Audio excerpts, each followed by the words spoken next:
Hello everyone guys, कैसे हैं आप लोग। उम्मीद करता हूं सब बढ़िया होंगे। सो फ्रेंड्स, इन्वेस्टर प्राइड के एक और ब्रांड न्यू वीडियो में आप सभी का फिर से स्वागत है। एंड गाइस, आज के इस वीडियो में हम लोग बात करने वाले हैं 8 ऐसे म्यूचुअल फंड्स के बारे में जिसने हिस्टोरिकली तो बहुत ही शानदार तरीके से पैसे बना के दिया हुआ है। साल 2025 में भी देखे तो ये 8 ही म्यूचुअल फंड्स अपने अपने कैटेगरी में बाकी फंड से काफी बेहतरीन तरीके से पैसे बना के दिया हुआ है। एंड आने वाले 15 सालों में भी मुझे लगता है कि भाई 8 ही म्यूचुअल फंड्स आपको बहुत ही धमाकेदार तरीके से रिटर्न बना के दे सकता है। और गाइस, मैं या फिर मेरा टीम ऑफ एक्सपर्ट आपका जो आईटीआर है काफी किफायती रेट पे और बेहतरीन तरीके से फाइल करके देने वाले हैं इस पर्टिकुलर टैक्स फाइलिंग सीजन में। तो आपको देरी बिल्कुल भी नहीं करना चाहिए। जो नंबर मैंने दिया हुआ है या फिर जो ईमेल आईडी है उस पर आप ईमेल भी कर सकते हैं या फिर व्हाट्सएप भी कर सकते हैं नंबर पे, और अपना जो स्लॉट है उसको बुक कर सकते हैं। स्लॉट में इसलिए बोल रहा हूँ गाइस कि अगर आप एक सैलरीड एम्प्लॉई है तो आपके लिए खास ऑफर है। आपका जो आईटीआर है उसको हम लोग सिर्फ 999 यानी कि 999 में फाइल करके देने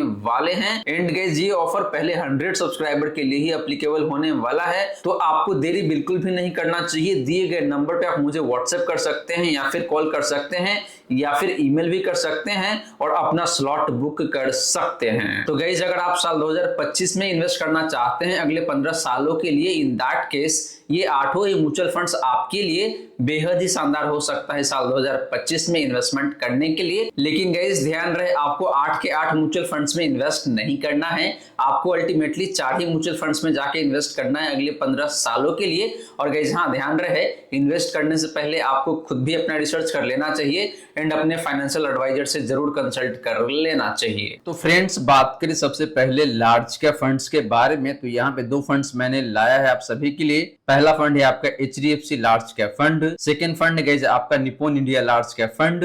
एंड इन दोनों फंड्स को हम लोग कंपेयर करने वाले हैं इसके बेंचमार्क इंडेक्स से। तो पहले बात करते हैं लमसम रिटर्न का। तो लास्ट 1 ईयर में जो रिटर्न है एचडीएफसी लार्ज कैप फंड का वो है यहाँ पे आपका 6.29% का। Nippon India large cap fund का लास्ट 1 ईयर का जो रिटर्न है गाइस वो है यहाँ पे आपका 7.08% का। एंड बेंचमार्क इंडेक्स ने इसी टाइम फ्रेम में जो रिटर्न दिया है वो है आपका यहाँ पे 7.47% का। यानी कि बेंचमार्क इंडेक्स ने लास्ट 1 ईयर में इन दोनों फंड से बेहतर रिटर्न बना के दिया हुआ है। बात करें गई पिछले 3 सालों का रिटर्न का, तो एचडीएफसी लार्ज कैप फंड का जो रिटर्न है वो यहाँ पे आपका 17.67% का। Nippon India large cap fund ने पिछले 3 सालों में जो रिटर्न दिया है वो है आपका यहाँ पे 21.07% का। एंड बेंचमार्क इंडेक्स ने जो रिटर्न दिया है इसी टाइम फ्रेम में वो यहाँ पे आपका 14.49% का। तो फ्रेंड्स, पिछले 3 सालों में इन दोनों ही लार्ज कैप फंड्स का रिटर्न अपने बेंचमार्क से बेहतरीन दिखने को मिल जाता है। लास्ट 1 ईयर में रिटर्न थोड़ा सा कम जरूर दिखने को मिल रहा था, लेकिन पिछले 3 सालों में इन दोनों फंड्स ने बेहतर तरीके से परफॉर्म करके दिया हुआ है। वहीं बात करी गई पिछले 5 सालों का रिटर्न का, तो एचडीएफसी लार्ज कैप फंड का जो रिटर्न है वो है यहाँ पे आपका 25.31% का। Nippon India large cap fund ने पिछले 5 सालों में जो रिटर्न दिया है वो यहाँ पे आपका 28.32% का। एंड बेंचमार्क का जो रिटर्न है पिछले 5 सालों का वो है यहाँ पे आपका 23.6% का। तो friends, similar to last 3 year, last 5 year में भी देखे तो इन दोनों फंड्स का रिटर्न अपने बेंचमार्क से काफी बेहतर दिखने को मिल जाता है। बात करी गई इन दोनों ही फंड्स का रिस्क रेशियोज का, तो पहले बात करते हैं स्टैंडर्ड डेविएशन का। तो एचडीएफसी लार्ज कैप फंड का जो स्टैंडर्ड डेविएशन है वो यहाँ पे आपका 13.18 का। Nippon India large cap fund का स्टैंडर्ड डेविएशन की बात करें तो वो है यहाँ पे आपका 13.44 का। एंड कैटेगरी का जो स्टैंडर्ड डेविएशन है वो यहाँ पे आपका 14.92 का। तो फ्रेंड्स, दोनों ही लार्ज कैप फंड्स का जो स्टैंडर्ड डेविएशन है अपने कैटेगरी से कम है, यानी कि दोनों ही फंड्स का जो रिटर्न है वो थोड़ा सा कम वोलेटाइल रहता है।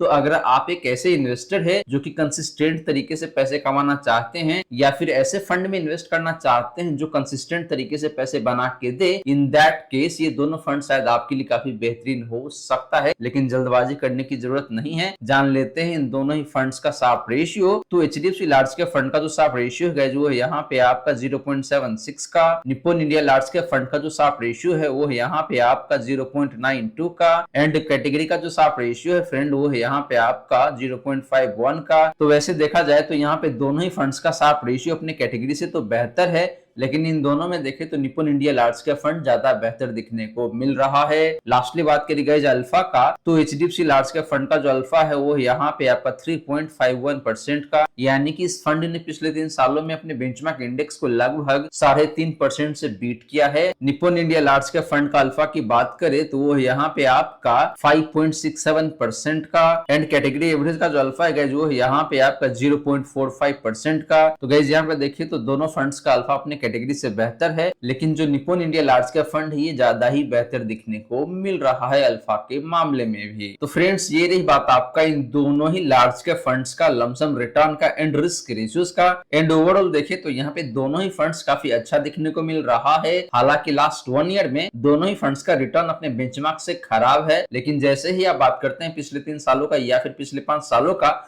तो यहाँ पे रिटर्न काफी बेहतरीन दिखने को मिल जाता है। स्पेशली बात करें Nippon India large cap fund का, तो वहीं बात करें रिस्क रेशियोज का, तो रिस्क रेशियोज के मामले में Nippon India large cap fund थोड़ा सा हाइयर साइड में जरूर दिखने को मिल रहा है, लेकिन इस फंड का रिटर्न भी उतना ही बेहतर दिखने को मिल जाता है। तो अगर आप लार्ज कैप कैटेगरी में थोड़ा सा ज्यादा रिस्क लेना चाहते हैं, in that case Nippon India large cap fund आपके लिए बेहतर हो सकता है। वहीं अगर आप थोड़ा सा कम रिस्क लेना चाहते हैं, in that case HDFC large cap fund आपके लिए काफी शानदार हो सकता है। अब चलिए गाइस बात कर लेते हैं तो ऐसे ही फ्लेक्सी कैप फंड्स के बारे में जिसने हिस्टोरिकली काफी बेहतरीन तरीके से पैसे बना के दिया हुआ है, और एक फंड्स ने तो पिछले 1 साल में सबसे बेहतरीन तरीके से रिटर्न बना के दिया हुआ है। तो फ्रेंड्स बात करें बेस्ट फ्लेक्सी का फंड का, तो यहाँ पे 2 फंड है। पहला फंड है आपका जेएम फ्लेक्सी का फंड, दूसरा फंड काफी वेल नोन फंड है पराग पारिक फ्लेक्सी का फंड।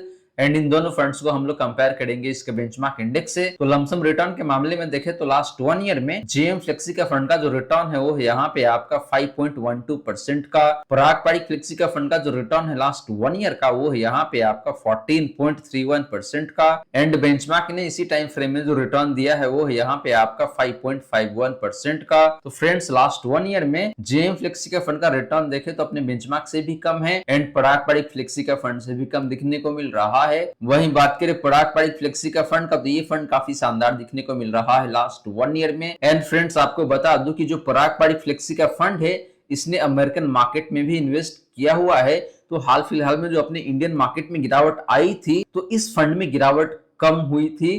कारण था अमेरिकन मार्केट, क्योंकि वहां पे मार्केट चल रहा था, उसकी वजह से पराग पारिक फ्लेक्सी का फंड का जो परफॉर्मेंस है वो काफी बैलेंस हो रहा था, तो यहाँ पे गिरावट कम दिखने को मिला था। बात करी गई पिछले 3 सालों का रिटर्न का, तो जेएम फ्लेक्सी का फंड का जो रिटर्न है वो यहाँ पे आपका 25.05% का, पराग पारिक फ्लेक्सी का फंड ने पिछले 3 सालों में जो रिटर्न दिया है वो यहाँ पे आपका 19.81% का, एंड बेंचमार्क इंडेक्स का जो रिटर्न है पिछले 3 सालों का वो है यहाँ पे आपका 15.13% का। तो फ्रेंड्स पिछले 3 सालों में जेएम फ्लेक्सी का फंड यहाँ पे काफी बेहतरीन तरीके से पैसे बना के दिया हुआ है। वहीं बात करी गई पिछले 5 सालों का रिटर्न का, तो जेएम फ्लेक्सी का फंड का जो रिटर्न है वो यहाँ पे आपका 29.68% का, पराग पारिक फ्लेक्सी के फंड ने पिछले 5 सालों में जो रिटर्न दिया है वो यहाँ पे आपका 29.68% का।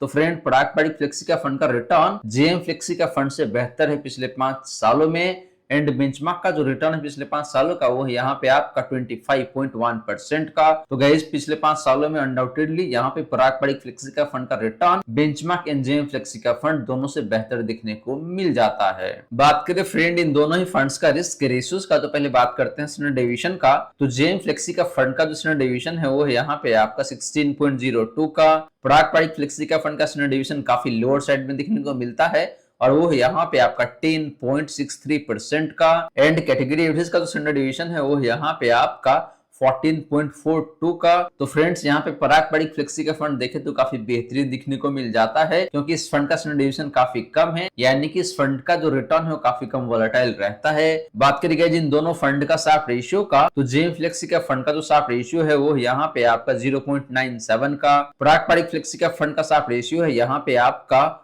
1.02 का, एंड कैटेगरी का जो शार्प रेशियो है वो यहाँ पे आपका 0.61 का। तो गाइस शार्प रेशियो के मामले में भी देखे तो पराग पारिक फ्लेक्सी का फंड यहाँ पे ज्यादा बेहतर दिखने को मिल रहा है। लास्टली बात करी गई अल्फा का, तो जेएम फ्लेक्सी का फंड का जो अल्फा है वो यहाँ पे आपका 7.71% का, पराग पारिक फ्लेक्सी का फंड का अल्फा की बात करें तो वो यहाँ पे आपका 5.91% का, एंड कैटेगरी का अल्फा है यहाँ पे आपका 1.35% का। तो फ्रेंड्स अल्फा के मामले में देखें तो जेम फ्लेक्सी का फंड यहाँ पे बेहतर दिखने को मिल जाता है। तो गाइस ये रही बात आपका इन दोनों ही फ्लेक्सी का फंड्स का लमसम रिटर्न का एंड रिस्क रेशियोज का। एंड गाइस ओवरऑल देखे तो यहाँ पे पारंपरिक फ्लेक्सी का fund across the time frame काफी बेहतरीन तरीके से पैसे बना के दिया हुआ है एंड इसके साथ साथ इस फंड ने रिस्क भी काफी कम कैरी किया है।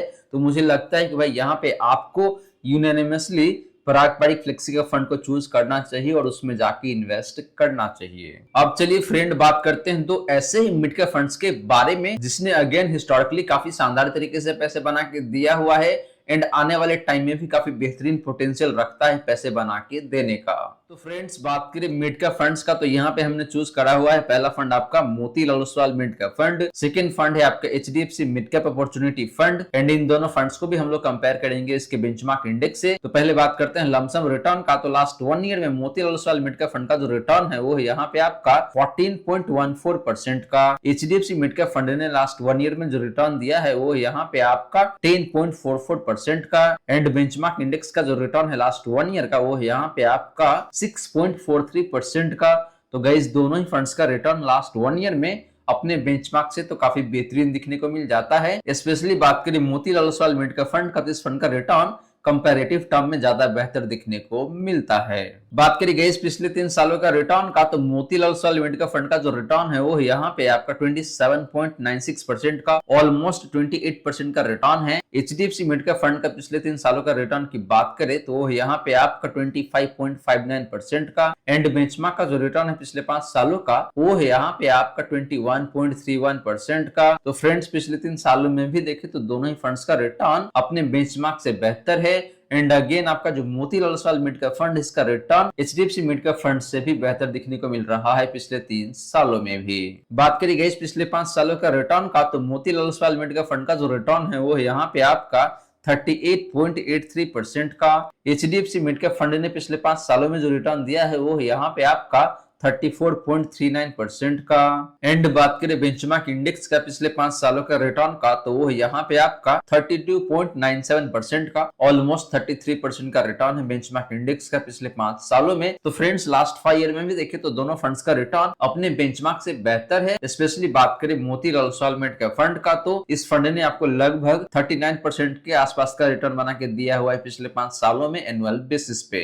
बात करें गाइस इन दोनों ही फंड्स का रिस्क रेशियोज का तो पहले करते हैं स्टैंडर्ड डिवीजन का। तो Motilal Oswal mid cap fund का जो स्टैंडर्ड डिवीजन है वो यहाँ पे आपका 18.77 का। एचडीएफसी मिड कैप फंड का स्टैंडर्ड डिवीजन की बात करें तो वो यहाँ पे आपका 15.54 का एंड कैटेगरी का स्टैंडर्ड डिवीजन की बात करें तो वो यहाँ पे आपका 16.86 का। तो फ्रेंड स्टैंडर्ड डिवीजन के मामले में एचडीएफसी मिड कैप फंड यहाँ पे ज्यादा बेहतर दिखने को मिल रहा है, यानी कि इस फंड का रिटर्न थोड़ा सा कम वोलेटाइल रहता है। बात करी गई शार्प रेशियो का तो Motilal Oswal mid cap fund का जो शार्प रेशियो है वो यहाँ पे आपका 1.12 का। एचडीएफसी मिड कैप फंड का शार्प रेशियो की बात करें तो वो यहाँ पे आपका 1.12 का ही एंड बात करें कैटेगरी एवरेज का शार्प रेशियो का तो वो यहाँ पे आपका 0.79 का। तो फ्रेंड शार्प रेशियो देखे तो दोनों फंड का ऑलमोस्ट सेम ही दिखने को मिल जाता है। लास्टली बात करी गई अल्फा का तो Motilal Oswal mid cap fund का जो अल्फा है वो यहाँ पे आपका 8.45% का, लगभग 8.5% का अल्फा है। एचडीएफसी मिड कैप फंड का अल्फा की बात करें तो वो यहाँ पे आपका 5.2% का एंड कैटेगरी एवरेज का अल्फा की बात करें तो वो यहाँ पे आपका 0.22% का। तो फ्रेंड्स अल्फा के मामले में भी देखें तो दोनों फंड्स काफी बेहतरीन दिखने को मिल जाता है। स्पेशली बात करें Motilal Oswal mid cap fund का तो इसका अल्फा ज्यादा बेहतर है। तो फ्रेंड्स ये रही बात आपका इन दोनों ही मिड कैप फंड्स का लमसम रिटर्न का एंड रिस्क रेशियोज का। एंड गाइस यहाँ पे देखें तो ओवरऑल दोनों ही फंड्स वैसे काफी अच्छा दिखने को मिल जाता है, लेकिन बात करें एक ऐसे फंड का जिसका रिटर्न बेहतरीन हो एंड रिस्क रेशियोज थोड़ा सा हाइट साइड में दिखने को मिलता है, इन दैट केस वो फंड है आपके लिए Motilal Oswal mid cap fund. वहीं अगर आप थोड़ा सा कम रिस्क लेके थोड़ा सा कम रिटर्न कमाना चाहते हैं, इन दैट केस आप जा सकते हैं एचडीएफसी मिड कैप फंड के साथ। गाइस अब चलिए गाइस लास्टली बात कर लेते हैं तो ऐसे स्मॉल कैप फंड के बारे में जो कि शायद आने वाले टाइम में आपको बेहद ही शानदार तरीके से पैसे बना के दे सकता है। तो गाइस बात करें स्मॉल कैप फंड का तो यहाँ पे भी 2 फंड है स्मॉल कैप कैटेगरी से। पहला फंड है आपका quant small cap fund, second fund है आपका बंधन स्मॉल कैप फंड, एंड इन दोनों फंड्स को भी हम लोग कंपेयर करेंगे इसके बेंचमार्क इंडेक्स से। तो पहले बात करते हैं लमसम रिटर्न का। तो लास्ट 1 ईयर में क्वांट स्मॉल कैप फंड का जो रिटर्न है वो यहाँ पे आपका नेगेटिव 4.53% का। बंधन स्मॉल कैप फंड ने सरप्राइजिंगली आपको काफी अच्छा रिटर्न बना के दिया हुआ है लास्ट 1 ईयर में 14.52% का। एंड बेंचमार्क का जो रिटर्न है लास्ट 1 ईयर का वो यहाँ पे आपका नेगेटिव 9.21% का। तो फ्रेंड्स लास्ट 1 ईयर में वैसे देखे तो दोनों फंड्स का रिटर्न अपने बेंचमार्क से तो काफी अच्छा देखने को मिल जाता है, लेकिन बात करें इन दोनों में से एक बेहतरीन फंड का तो बंधन स्मॉल कैप फंड का रिटर्न लास्ट 1 ईयर में काफी लाजवाब देखने को मिल जाता है, लगभग 14.5% का। बात करी गई पिछले 3 सालों का रिटर्न का तो क्वांट स्मॉल कैप फंड का जो रिटर्न है वो यहाँ पे आपका 21.75% का। बंधन स्मॉल कैप फंड ने पिछले 3 सालों में जो रिटर्न दिया है वो यहाँ पे आपका 27.9% का। एंड बेंचमार्क ने जो रिटर्न दिया है पिछले 3 सालों में वो यहाँ पे आपका 18.27% का। तो फ्रेंड्स पिछले 3 सालों में दोनों ही फंड्स का रिटर्न अपने बेंचमार्क से अगेन काफी बेहतरीन दिखने को मिल जाता है, स्पेशली बात करें बंधन स्मॉल कैप फंड का। तो वहीं बात करें फ्रेंड पिछले 5 सालों का रिटर्न का तो क्वांट स्मॉल कैप फंड का जो रिटर्न है पिछले 5 सालों का वो यहाँ पे आपका 49.68% का। बंधन स्मॉल कैप फंड ने पिछले 5 सालों में जो रिटर्न दिया है वो यहाँ पे आपका 38.11% का। एंड बेंचमार्क का जो रिटर्न है पिछले 5 सालों का वो यहाँ पे आपका 34.66% का। तो गाइस पिछले 5 सालों में देखें तो यहाँ पे undoubtedly quant small cap fund काफी बेहतरीन तरीके से पैसे बना के दिया हुआ है। बात करें गाइस इन दोनों फंड्स का रिस्क रेशियोज का तो पहले बात करते हैं स्टैंडर्ड डेविएशन का। क्वांट स्मॉल कैप फंड का जो स्टैंडर्ड डेविएशन है वो यहाँ पे आपका 18.86 का। बंधन स्मॉल कैप फंड का स्टैंडर्ड डेविएशन की बात करें तो वो यहाँ पे आपका 18.43 का। एंड कैटेगरी का स्टैंडर्ड डेविएशन है आपका यहाँ पे 17.93 का। तो फ्रेंड्स दोनों ही फंड काफी हाई रिस्क की फंड है एंड दोनों ही फंड्स का रिटर्न जो है काफी वोलेटाइल रहता है। बात करी गई शार्प रेशियो का तो क्वांट स्मॉल कैप फंड का जो शार्प रेशियो है वो यहाँ पे आपका 0.82 का। बंधन स्मॉल कैप फंड का शार्प रेशियो की बात करें तो वो यहाँ पे आपका 1.01 का, जो कि बेहतर है क्वांट स्मॉल कैप से। एंड कैटेगरी एवरेज का शार्प रेशियो की बात करें तो वो यहाँ पे आपका 0.68 का। तो फ्रेंड शार्प रेशियो के मामले में बंधन स्मॉल कैप फंड यहाँ पे ज्यादा बेहतर दिखने को मिल जाता है। एंड लास्टली बात करी गई अल्फा का तो क्वांट स्मॉल कैप फंड का जो अल्फा है वो यहाँ पे आपका 4.57% का। बंधन स्मॉल कैप फंड का अल्फा की बात करें तो वो यहाँ पे आपका 7.9% का, जो कि again quant small cap fund से बेहतर दिखने को मिल जाता है। एंड कैटेगरी का जो अल्फा है वो यहाँ पे आपका 1.7% का। तो फ्रेंड्स वैसे देखें तो दोनों ही फंड्स का अल्फा अपनी कैटेगरी से बेहतर है, लेकिन जैसे मैंने आपको बताया कि भाई जो बंधन स्मॉल कैप फंड है इसका अल्फा काफी बेहतरीन दिखने को मिल जाता है। तो फ्रेंड्स ये रही बात आपका इन दोनों ही स्मॉल कैप फंड्स का लमसम रिटर्न का एंड रिस्क रेशियोज का। एंड फ्रेंड्स ओवरऑल देखें तो यहाँ पे मुझे बंधन स्मॉल कैप फंड काफी शानदार दिखने को मिल जाता है। हालांकि पिछले 5 सालों में क्वांट स्मॉल कैप फंड का रिटर्न काफी शानदार दिखने को मिल जाता है। एंड अभी जो हाल फिलहाल में गिरावट हुई है उस गिरावट में क्वांट स्मॉल कैप फंड ने काफी कम गिरावट दिखाया है बंधन स्मॉल कैप फंड के कंपैरिजन में। तो वैसे देखें तो क्वांट स्मॉल कैप फंड भी काफी अच्छा हो सकता है आने वाले टाइम में, लेकिन रिसेंट का जो डेटा है उसको देखते हुए कंक्लूजन यही निकलता है कि भाई जो बंधन स्मॉल कैप फंड है ये ज्यादा बेहतर देखने को मिल रहा है। So guys thank you so much for watching this video. मिलते हैं नेक्स्ट वीडियो में। Till then keep smiling and good bye.